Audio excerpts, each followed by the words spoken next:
RSS के parallel वहाँ भी एक संगठन है, नेपाल स्वयं सेवक संघ करके, तो उन लोगों ने भी विश्व हिंदू परिषद की शाखाएं जो हैं, लेकिन उसको कोई प्रभाव नहीं पड़ा कि बिना किसी लीडरशिप के, बिना किसी प्लानिंग के 2 दिन में इतनी बड़ी घटना हो जाएगी कि पूरा देश जो है वो एकदम बदल जाएगा। अमेरिका के उप विदेश मंत्री ने कहा था कि नेपाल के माओवादी आंदोलन से अमेरिका के राष्ट्रीय हितों को खतरा है। ट्रम्प चाहे कितना भी पागल हो, लेकिन वो लंबे समय तक पागलपन को नहीं बरकरार रख सकता, उसको इंडिया के साथ अपने संबंध बनाने ही पड़ेंगे। अमेरिका काफी बेचैन था नेपाल को। ये तो आप कहीं मुझसे लिखवा लीजिए कि राजतंत्र की पुनः स्थापना नेपाल में नहीं हो सकती। इतिहास का चक्का आगे चला गया है, वो पीछे नहीं मुड़ सकता। अगर सेना एक निर्वाचित प्रधानमंत्री को सलाह दे रही हो कि आप इस्तीफा दे दीजिए, इसका मतलब कि सेना का वर्चस्व बढ़ गया है, जो नेपाल में कभी नहीं था पहले। इंडियन मीडिया की भूमिका शुरू से ही नेपाल के खिलाफ है। ओली पर बहुत सारे आरोप हैं करप्शन के, तो इसलिए यह तो नहीं कहा जा सकता कि ओली करप्ट नहीं थे। ओली करप्ट थे, बिल्कुल। फिर मैंने सबको कह दिया कि गोदी मीडिया का मैं बहिष्कार कर चुका हूं, बहुत लोग फोन न करें।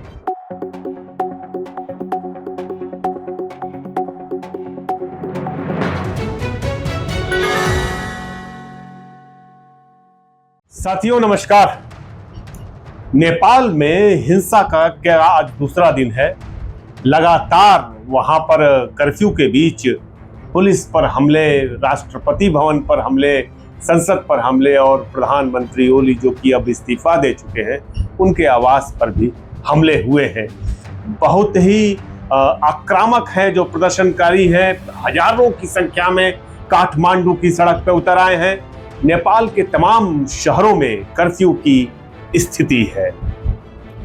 अब नेपाल का भविष्य क्या होगा, क्योंकि हमारा पड़ोसी देश है, मित्र देश है, यह बहुत महत्वपूर्ण है। न केवल भारत के लिए महत्वपूर्ण है, बल्कि समूचे एशिया के लिए यह नेपाल में जो कुछ हो रहा है उसके दूरगामी नतीजे होंगे। हम सबके बीच आनंद स्वरूप वर्मा जी मौजूद हैं, किसी पहचान के मोहताज नहीं है, पत्रकार है, लेखक है और लंबे समय तक भारत और नेपाल के बीच जो संबंध है उसका एक तंतु बने हुए हैं और जोड़ कर रखते हैं नेपाल को, भारत के संकर संबंधों को। आपका स्वागत है सर। जो कुछ हो रहा है, क्या आपको उसकी अपेक्षा थी? नहीं, ये जो कुछ हुआ उसकी तो किसी को अपेक्षा नहीं थी। सब कुछ बहुत अचानक हुआ। लेकिन अभी जो हुआ है, लेकिन अंदर लोगों के जो गुस्सा पनप रहा था, उससे ऐसा लगता था कि किसी न किसी दिन यह विस्फोट का रूप लेगा। और उसकी वजह यह थी कि मैंने तो, आपको पता है कि माओवादी आंदोलन को बहुत करीब से देखा है और उस पर काफी मैं लिखता रहा। जी जी बिल्कुल। तो उस समय मैं विदेश भी गया था जी, और वहाँ बहुत सारे प्रवासी नेपालियों से मुलाकात हुई थी। जी जी, जो रह रहे थे। सबके अंदर यह उम्मीद थी कि गणराज्य की स्थापना के बाद, माओवादी आंदोलन के सफल होने के बाद, हम लोगों की यह मुसीबत खत्म हो जाएगी, हम अपने देश में ही रहेंगे, रोजगार मिलेगा। और वहाँ जो, जैसा कि नेतृत्व ने, प्रचंड वगैरह ने जो वायदा किया था कि हम नेपाल को स्विट्जरलैंड बना देंगे, ये उनका वाक्य था। जी जी। तो चलो स्विट्जरलैंड नहीं तो कम से कम इस लायक तो बना देंगे कि लोग खुशहाल जिंदगी बिता सकें। लेकिन देखिए 2008 में गणतंत्र की स्थापना हुई और आज कितने 17 साल हो गए। इन वर्षों में कम से कम 12-13 बार तो सरकारें बदली, कोई रोजगार के नए अवसर नहीं पैदा हुए। लोगों का विदेश पलायन पहले से भी ज्यादा तीव्र गति से होने लगा। बिल्कुल बिल्कुल। किसी तरह का औद्योगिकरण नहीं हुआ। एक निराशा की भावना लोगों के अंदर पनप रही थी और जाहिर सी बात है कि उसका विस्फोट, कोई बहाना चाहिए था जिससे हुआ विस्फोट होगा। एक चीज बताएं कि प्रधानमंत्री ओली अब तो इस्तीफा दे चुके हैं, लेकिन तमाम तरह की शिकायतें उनकी आ रही है कि बहुत निरंकुश हो गए थे, लगातार स्वेच्छाचारिता से काम कर रहे थे। तो जो ये घटना पूरी घटी, सोशल मीडिया को दोष दिया जा रहा है, भारतीय मीडिया जो कह रही है कि सोशल मीडिया बैन करने की वजह से ऐसा हुआ। तो आपको क्या लगता है? एक बताया आपने कि बेरोजगारी की स्थिति बड़ी गंभीर थी, करप्शन भी निश्चित तौर पे रहा होगा। तो पहले तो ये बताएं कि ओली क्या करप्ट प्राइम मिनिस्टर थे? दूसरी बात, प्रमुख वजह क्या है जिसकी वजह से ये लग रहा है कि ये आंदोलन भड़का? इसकी देखिए, जहां तक करप्शन की बात है, ओली पर बहुत सारे आरोप हैं करप्शन के, तो इसलिए यह तो नहीं कहा जा सकता कि ओली करप्ट नहीं थे। ओली करप्ट थे, बिल्कुल निरंकुश थे और एरोगेंट भी थे, बहुत उद्दंड थे। वो कभी उन्होंने सम्मान नहीं किया डेमोक्रेटिक एस्पिरेशंस का, लोगों की, जनता की भावनाओं का। ये सब ओली की खामियां थी। कुछ ऐतिहासिक घटनाएं ऐसी हुई थी जिसकी वजह से ओली वहां पॉपुलर हो गए।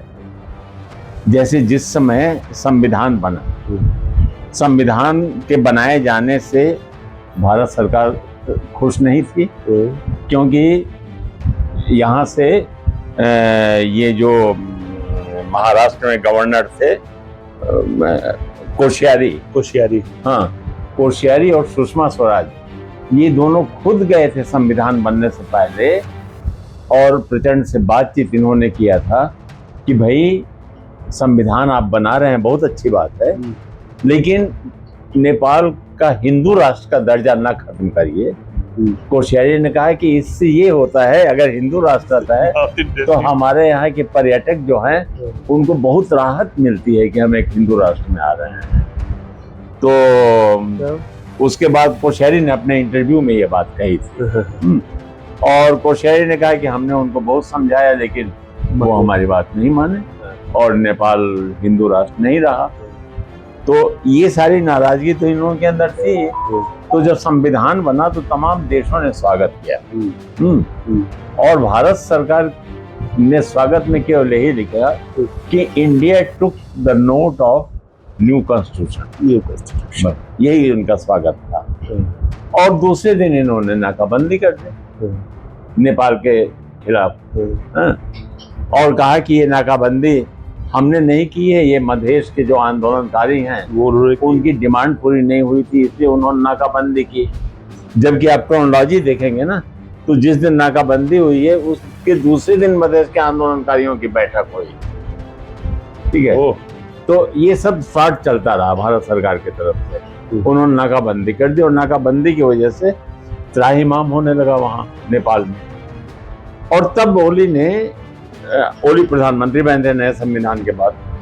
फिर ओली ने एक स्टैंड लिया और कहा कि ठीक है, हम इसके आगे झुकेंगे नहीं, नाकाबंदी के आगे, ये बहुत गलत हुआ है। और उन्होंने चाइना से मदद ली तेल वगैरह की। अच्छा, ये हालत यह है कि अगर खुद ब्रह्मा भी आ जाएं वहाँ के राष्ट्रपति बन के नेपाल के, तो भारत के बगैर नहीं काम चल सकता नेपाल का। अच्छा, हाँ, क्योंकि नेपाल 3 तरफ से लैंड लॉक्ड है इंडिया से और एक तरफ से खुला है चाइना से, जो बड़ा दुर्गम रास्ता है। तो ऐसी अभी संचार व्यवस्था भी नहीं है कि वहां से अगर बीजिंग से कोई सामान चले तो पहुंचने में कई दिन लग जाएगा ट्रक से। और भारत के साथ एक अच्छे संबंध, तो भारत ने इसका पूरा फायदा उठाया और उस समय ओली बहुत पॉपुलर हो गया कि उसने भारत के आगे झुके बगैर मतलब ये गाड़ी चला ली। तो कुछ घटनाएं ऐसी हुई थी जिसकी वजह से ओली पॉपुलर हो गया था। अदरवाइज ओली के अंदर एक एरोगेंस तो था ही।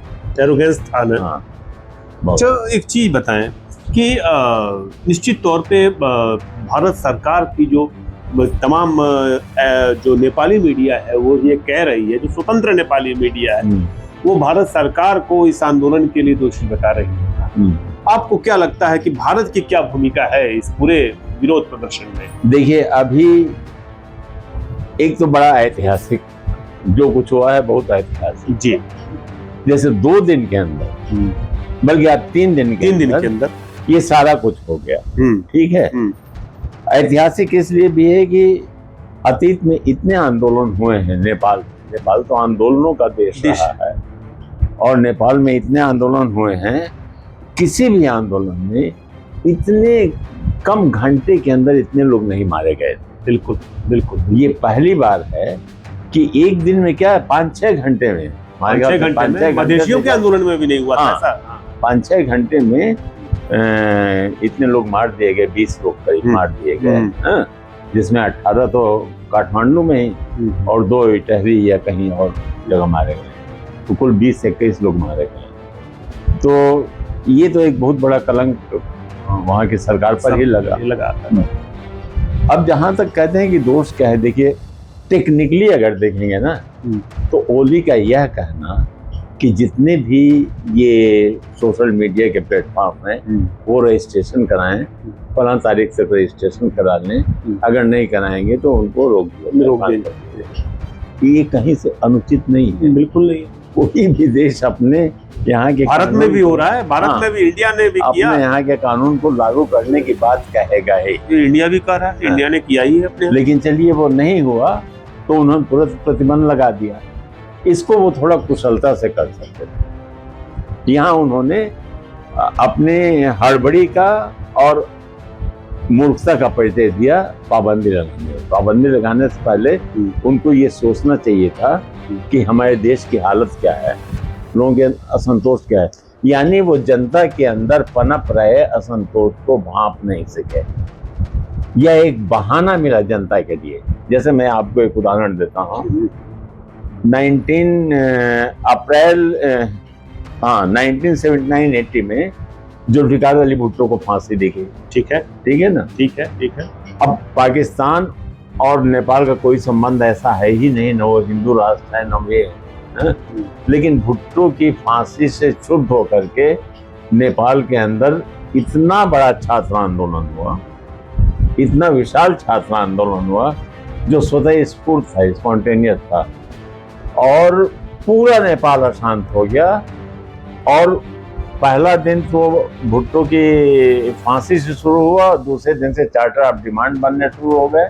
और चार्टर ऑफ डिमांड में ये था कि हमें राजतंत्र नहीं चाहिए, हमें लोकतंत्र चाहिए। ये लोकतंत्र की डिमांड पर आकर के आंदोलन 10-15 दिन चला और अंत में राजा को सरेंडर करना पड़ा, राजा वीरेंद्र से। और राजा वीरेंद्र ने घोषणा की कि ठीक है, इसके लिए हम जनमत संग्रह कराएंगे। और वो पहली बार जनमत संग्रह हुआ नेपाल में 1980 में। और उस डिमांड पर जो भुट्टो की फांसी से हुआ था। मतलब कि इतना प्रभाव पड़ता रहा है भारत पाकिस्तान के उसका। बिल्कुल गजब। तो भुट्टो की फांसी से शुरू हुआ आंदोलन जनमत संग्रह पर गया। हालांकि उस जनमत संग्रह में फ्रॉड करके राजा ने ये नतीजा निकलवा लिया था कि जनता अभी राजतंत्र चाहती है, लेकिन जनमत संग्रह कराना पड़ा। नेपाल के बारे में ये किस्से, ये कहानियां शायद आपने नहीं सुने होंगे जो आनंद स्वरूप वर्मा जी आपको बता रहे हैं। सर एक चीज बताएं, कुछ ऐसे समूह हैं जो राष्ट्रीय शाही की मांग कर रहे हैं, कुछ हैं ऐसे वो साफ साफ सुनाई दे रहे हैं। क्या इतनी छोटी उम्र, 17 साल की उम्र खाली गणतंत्र की हो सकती है राजतंत्र खत्म होने के बाद? नहीं, ये आज से नहीं, जिस समय माओवादी जनयुद्ध चल रहा था जी, उस समय भी ये जो अवैधनाथ है ना, ये योगी आदित्यनाथ, इन्होंने बहुत उछल कूद की थी वहां पर। एक बार वो शिवरात्रि के अवसर पर ये हुआ कि जुलूस लेकर के वो रवाना हो रहे हैं, काठमांडू को घेर लेंगे और हिंदुत्ववादी फोर्सेस के साथ, और वो डिमांड करेंगे कि माओवादी आंदोलन का दमन किया जाए और इसको हिंदू राष्ट्र रहने दिया जाए। क्योंकि माओवादी आंदोलन के तो मुख्य एजेंडा में भी था कि इसको हम एक डेमोक्रेटिक और सेकुलर स्टेट बनाएंगे। तो ये इनकी बहुत दिन से, क्योंकि इसका जो बड़ा पुराना इतिहास है ना, नेपाल के संस्थापक जो थे राजा पृथ्वीनारायण शाह, जो 250 साल पहले 1768 में वगैरह, उनका गोरखा में साम्राज्य था और गोरखा में बहुत बड़ा एक टेम्पल भी है गोरखनाथ का। अच्छा। तो ये शिष्य रहे हैं उनके, गोरखनाथ के वो शाह जो उसके थे। तो वो परंपरा एक चली आ रही है और अभी भी ये लोग जो है हिंदुत्ववादी संगठन तो वहाँ हैं, लेकिन जनता इतनी आगे बढ़ चुकी है संघर्ष करते करते कि वो हिंदुत्ववाद के चक्कर में नहीं पड़ती है। अभी अब से कुछ दिन पहले, हमारे ख्याल से कुछ महीने पहले ही इन लोगों ने एक आंदोलन शुरू किया था हिंदुत्ववादी संगठनों में, और आरएसएस के पैरेलल वहाँ भी एक संगठन है नेपाल स्वयंसेवक संघ करके, तो उन लोगों ने भी विश्व हिंदू परिषद की शाखाएं जो हैं, लेकिन उसका कोई प्रभाव नहीं पड़ा। ठीक है, 3-4 दिन जुलूस निकले, खूब हुआ। तो इस आंदोलन में भी वो फोर्सेज डेफिनेटली, जितनी भी फोर्सेज हैं वो अपना वो चाहेंगे कि ऐसे में हम अपनी बात को आगे बढ़ाने के लिए आंदोलन को अपने कब्जे में ले लें, लेकिन वो संभव नहीं हुआ। एक चीज बताइए, शेर बहादुर देववा जी के घर पे हमला किया गया, अभी पता लगा प्रचंड के घर पे हमला किया गया। लग रहा है कहीं ना कहीं से कि जनता जो है समूचे माने जो राजनीतिक तंत्र है उसके खिलाफ आप खड़ी हो गई है, पूरे पॉलिटिकल जो सिस्टम है उसके खिलाफ खड़ी हो गई है।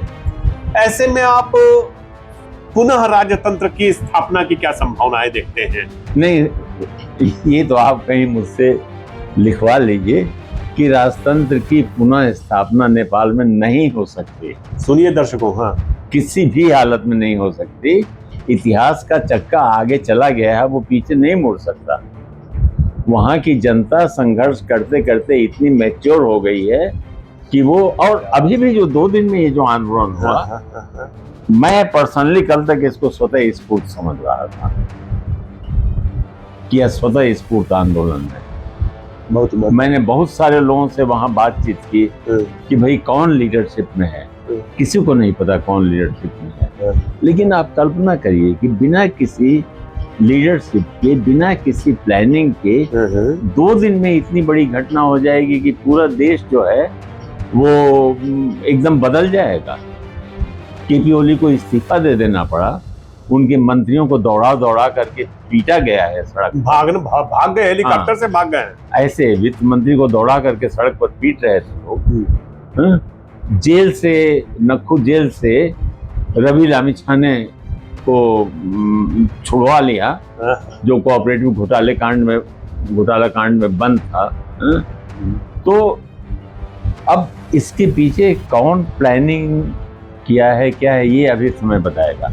आप जब आज मुझसे बात कर रहे हैं तो it is too early to tell, बिल्कुल बिल्कुल, अभी मैं कुछ नहीं कर सकता, बिल्कुल। लेकिन इतना मैं जरूर कर सकता हूँ कि माओवादी आंदोलन की सफलता के बाद और गणराज्य की स्थापना के बाद, यानी राजतंत्र की समाप्ति के बाद, अमेरिका काफी बेचैन था नेपाल को लेकर। मैं 1 सेकंड के लिए इंटरप्ट कर रहा हूँ। बांग्लादेश में जो हुआ, जी, आप समझ रहे हैं, उसके पीछे अमेरिका का हाथ होने की बात तमाम लोग कह रहे हैं। क्या उसका पुनर्पाठ है क्या ये नेपाल? एग्जैक्ट पुनर्पाठ तो नहीं कहेंगे, उससे एडवांस पार्ट है, बांग्लादेश से भी एडवांस है। आज भी दोपहर तक मैं यह निश्चित नहीं कर पा रहा था कि यह स्वतः स्फूर्त है या इसके पीछे ऑर्गेनाइज्ड फोर्सेज है। लेकिन जब यह ब्रेकिंग न्यूज आया कि आर्मी ने सलाह दी है केपी ओली को कि इस्तीफा दे, तब मुझे वो सारी बातें स्पष्ट हो गई जो पिछले कई वर्षों से दिमाग में पनप रही थी और जिन पर मैंने थोड़ा रिसर्च भी किया था कि किस तरह से नेपाल आर्मी में अमेरिकन का पेनिट्रेशन बढ़ा है। बहुत बड़ी खबर बता रहे हैं। नेपाल आर्मी में अमेरिकन का जो पेनिट्रेशन बढ़ा है उसकी वजह से, देखिए, ये 60 के दशक में इंडोनेशिया दुनिया का सबसे बड़ा इस्लामिक कंट्री था, ठीक है ना, और इंडोनेशिया में दुनिया की सबसे बड़ी कम्युनिस्ट पार्टी थी। मैंने एक इस्लामिक कंट्री में दुनिया की सबसे बड़ी कम्युनिस्ट पार्टी का होना अपने आप में एक खबर है। बड़ी खबर है, बड़ी खबर है। और non governing communist party, governing तो रशिया और चाइना थी, नॉन गवर्निंग यानी 11 करोड़ आबादी करीब थी इंडोनेशिया की, जिसमें से 3.5 करोड़ कम्युनिस्ट थे। ठीक है, वहाँ CIA ने मैसाकर कराया आगे जाकर के। हाँ, और फिर इंडोनेशिया जो है कम्युनिज्म को नहीं अपना सका। उसके तकरीबन 30-40 साल बाद नेपाल में वही स्थिति अमेरिका के सामने आई कि दुनिया के एकमात्र हिंदू राष्ट्र में दुनिया की सबसे बड़ी रिवोल्यूशनरी पार्टी ऐसे समय उभर के आ रही थी जब एंड ऑफ द हिस्ट्री और एंड ऑफ द सिविलाइजेशन की चर्चा चल रही थी, एंड ऑफ कम्युनिज्म की चर्चा चल रही थी। उस समय एक कम्युनिस्ट पार्टी जो क्रांतिकारी, जो घोषित रूप से अपने को माओवादी कह रही हो, रिवोल्यूशनरी कह रही हो, वो आई, टिकी रही और राजतंत्र को 250 साल पुराने राजतंत्र को उसने उखाड़ फेंका और गणराज्य की स्थापना कर दी। ये अमेरिका की बहुत बड़ी डिफीट थी नेपाल में। ये तो भारत और चाइना दोनों के लिए हाँ, बड़ी नहीं, अगर चाइना बगल में नहीं रहा होता अमेरिका के और ये नेपाल लैटिन अमेरिका का कोई ग्रेनाडा वगैरह जैसा देश रहा होता तो यहाँ तब तक तो नेपाली अमेरिकी सेना लैंड कर गई होती। लेकिन बगल में चाइना की वजह से अमेरिकी सेना कभी लैंड करने की हिम्मत नहीं की। क्या इंटरेस्ट और है ये अमेरिका का? इंटरेस्ट की जब बात आप करेंगे, क्या इंटरेस्ट था अमेरिका का कि अमेरिका के सीनेट में अमेरिका के उप विदेश मंत्री ने कहा था कि नेपाल के माओवादी आंदोलन से अमेरिका के राष्ट्रीय हितों को खतरा है। इसलिए इंटरेस्ट जो है पूरी दुनिया में आज की तारीख में ये इंटरेस्ट कैपिटलिज्म बनाम सोशलिज्म का है, समझे ना? पूंजीवाद बनाम समाजवादी वो इंटरेस्ट के मूल में है। इस विचारधारा को वो पनपने नहीं देना चाहते आपको। और प्रचंड की अक्षमता थी, प्रचंड की नालायकियत थी, जिसकी वजह से आज नेपाल की ये यही इसी से सवाल जोड़ना चाहूंगा। प्रचंड की नालायकी और माओवादी क्रांति का अधूरापन नेपाल में, उससे कैसे जोड़कर देखते हैं इस पूरे पॉलिटिकल सिनेरियो को? देखिए, प्रचंड ने अगर कुशलता के साथ शासन किया होता, जितने वायदे किए थे उसका 10% भी पूरा किए होते। क्या करने लगा वो? अब एक्चुअली एकदम रिवोल्यूशनरी पॉलिटिक्स से बुर्जुआ पॉलिटिक्स में आने के बाद जो हश्र होता है कमजोर लोगों का, वही प्रचंड के साथ ये हुआ। प्रचंड ने तो वादा किया था कि हम सत्ता में नहीं जाएंगे, लेकिन माओ से तुम सब लोग तो नहीं हो सकते ना। हाँ, सही है? अगर वो माओ से तुम की भूमिका में अपने को रखते तब वो नियंत्रित कर सकते थे अपनी फोर्सेस को भी करप्ट होने से। प्रचंड खुद ही करप्ट हो गए। ठीक है, ओली या दुबे के मुकाबले कम करप्ट हुए, लेकिन हुए तो प्रचंड जब खुद ही करप्ट हो गए, उनके ऊपर, अच्छा वो करप्ट हुए हों या ना हुए हों, उनके ऊपर चार्जेस तो करप्शन के लगे ही है। और एक इम्प्रेशन तो जनता के अंदर, एक परसेप्शन तो बना कि प्रचंड एक करप्ट वो है नेता है। सही है। तो उसका असर ये हुआ कि जनता के अंदर अन्य पार्टियों से तो मोह भंग हो ही गया था, ले लेकर के यही पार्टी बची थी, इससे भी मोह भंग हो गया। तो आज जो हम देख रहे हैं ना, ये सभी पॉलिटिकल पार्टी से मोह भंग की स्थिति की का कल्मिनेशन, उसकी परिणति है जो आज हम देख रहे हैं। आपने गौर किया होगा कि हर पॉलिटिकल पार्टी के लोगों को आंदोलनकारियों ने दौड़ा के मारा है। नहीं तो मैं कह रहा हूँ सबको, समूचे विपक्ष को। ठीक है, भले ही इसके पीछे फोर्सेस हो, लेकिन जो आम जनता है उसकी सेंटिमेंट तो उसके हैं ना, तो कोई सेंटिमेंट तो काम कर रहा था। इसलिए अब ये एक बहुत बड़ा सबक है आने वाले जनरेशन के लिए नेपाल के, क्योंकि नेपाल आंदोलनों की धरती रही है और कितने आंदोलन हुए, समय समय पर होते रहे हैं। हर 10-15 साल पर एक बड़ा आंदोलन होता रहा है और लोग शहीद होते रहे हैं, लेकिन इतनी बड़ी संख्या में एक दिन में शहीद भी नहीं कभी हुए। इतनी बड़ी संख्या है, 21 लोग मारे गए, 300 से ज्यादा घायल। तो इसके पीछे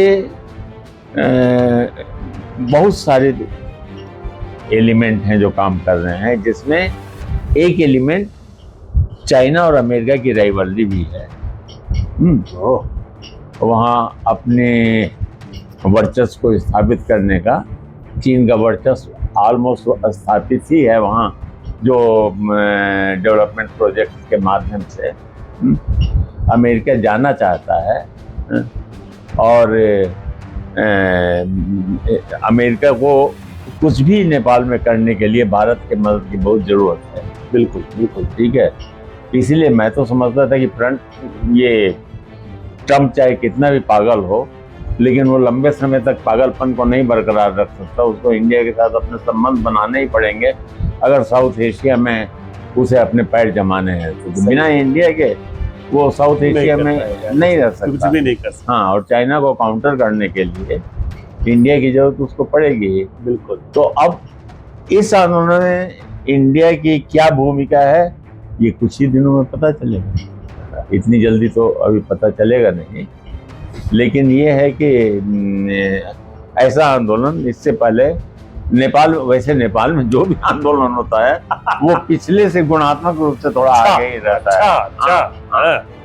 क्योंकि माओवादी आंदोलन भी जो हुआ पिछले जो 1990 का जो आंदोलन था बहुदलीय जनतंत्र के लिए, उससे कई कदम आगे था। अब ये आंदोलन जो है ये भी पिछले माओवादी आंदोलन से आगे चला गया है। अब देखें इसको कैसे ये लोग ज्ञानेंद्र की कोई वो लगती है आपको इस तरह? नहीं, ज्ञानेंद्र है, वहाँ सब कुछ है, लेकिन हमें हैरानी केवल इस बात पर हुई कि अगर सेना एक निर्वाचित प्रधानमंत्री को सलाह दे रही हो कि आप इस्तीफा दे दीजिए, इसका मतलब कि सेना का वर्चस्व बढ़ गया है, जो नेपाल में कभी नहीं था पहले। जिस समय प्रचंड प्रधानमंत्री बने, कटवाल था वहाँ का सेनाध्यक्ष कटवाल, रुकमंगत कटवाल, ठीक है ना। कटवाल सेनाध्यक्ष था। प्रचंड को चाहिए था कि कटवाल को फौरन बर्खास्त करें और किसी दूसरे को रखें, ठीक है। और प्रचंड के पास इसका वो भी था, मतलब हटाने का आधार भी मौजूद था, क्योंकि कटवाल ने जन आंदोलन के समय जो ज्यादतियां की थी उस पर एक जांच कमेटी बनी थी जो रायमाझी कमीशन के नाम से थी, जिसका नेतृत्व कोइराला ने किया था, गिरिजाप्रसाद कोइराला ने। और कोइराला ने जो रिपोर्ट प्रस्तुत की थी रायमाझी कमीशन की, उसमें दोषी लोगों में कटवाल का नाम था। तो प्रचंड कटवाल का सहारा ये उस रिपोर्ट का सहारा लेके कटवाल को बर्खास्त कर सकते थे, लेकिन प्रचंड ने उदारतावाद का परिचय दिया। मैंने प्रचंड जी से पूछा कि आपने कटवाल को बर्खास्त क्यों नहीं किया, तो कहे कि वो आके पैर पड़ गया, कहा कि हम तो जो सत्ता में रहेगा उसका हम हुक्म बजाएंगे। अच्छा, अब आप हैं, आप जो माओवादी नेता पैर पड़ने से मान गया और वो कटवाल, और वही कटवाल कारण बना इनको 9 महीने बाद सत्ता छोड़ने के लिए, ठीक है ना। जिस तरह से काठमांडू के मेयर को कह रहे हैं प्राइम मिनिस्टरशिप के लिए शाह को, हाँ, बताएं दर्शकों, बालेंदु शाह, हाँ, जो कि एक रैपर रहे हैं, गाना गाते हैं। आपको नहीं लगता है कि जिस तरह से यूक्रेन में कल्चर की जो एक होता है कि जेलेंस्की जो है, हाँ, जेलेंस्की को जैसे बना दिया गया वहां पे, तो इस तरह की संस्कृति भी इधर आ गई है या पंजाब में? पंजाब में नहीं, यकीनन कि कोई सेलिब्रिटी हो उसको बना दो प्राइम मिनिस्टर। तो ये है क्या, लग रहा है क्या आपको कि इस तरह का भी अपसंस्कृति भी साथ में चली आई क्या जन आंदोलनों के? देखिए, बालेंदु शाह के बारे में तो मुझे बहुत जानकारी नहीं। जी। रवि लामिछाने जो डिप्टी प्राइम मिनिस्टर थे और जो बंद थे अभी वहाँ के बगल में ये नक्खू जेल, उसमें बंद थे कोऑपरेटिव घोटाला कांड में, वो उनको भी आंदोलनकारियों ने छुड़ा लिया है। तो बालेंदु शाह तो नहीं हो सकता है कि रवि लामिछाने को के नेतृत्व में सरकार बने। मुझे बालेंदु शाह नहीं लग रहे हैं, मुझे लग रहा है कि रवि लामिछाने के नेतृत्व में सरकार बनाएंगे। हाँ। और रवि लामिछाने के बारे में बहुत श्योर नहीं कहा जा सकता कि वो अमेरिका से आए और उसके बाद यहाँ नेता बन गए। आनंद जी, तो- मैं आपके यहाँ आया तो मैंने देखा कि आप नेपाल की घटनाओं परिघटनाओं पे पल पल की निगाह रखे हुए हैं, लेकिन टीवी का साउंड बंद है आपके, आप बस दृश्य देख रहे हैं। इंडियन मीडिया की भूमिका को कैसे देखते हैं इसमें?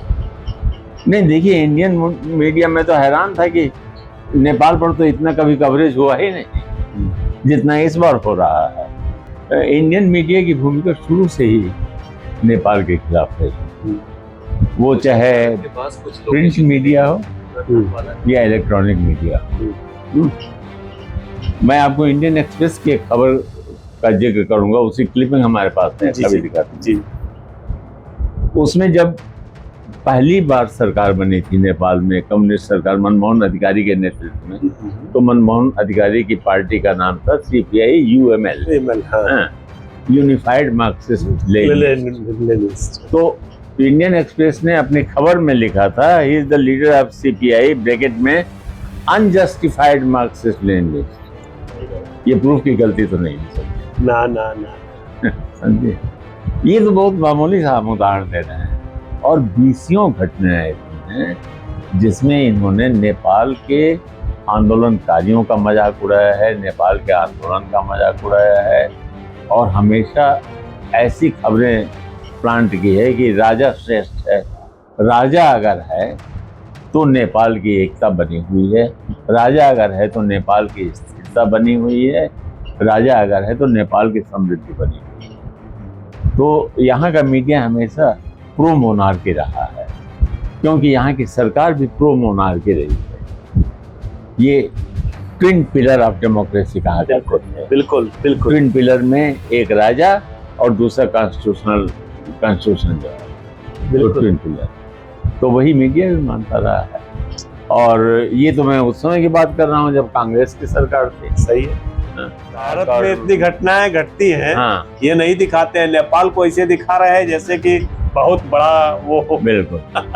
तमाम फोन आ रहे थे, आज तक, ABP न्यूज और ये जो है नवभारत और इससे, फिर मैंने सबको कह दिया कि गोदी मीडिया का मैं बहिष्कार कर चुका हूं, आप लोग फोन ना करिए। बहुत बढ़िया, बहुत बढ़िया।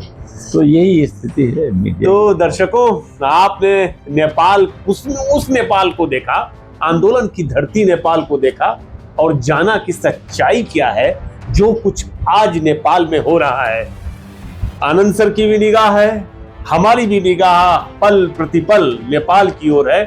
पड़ोसी देश है, आंदोलनकारी देश है, आंदोलनकारी युवाओं का देश है। फिर मिलते हैं, फिर बात होगी। नमस्कार, धन्यवाद सर। धन्यवाद।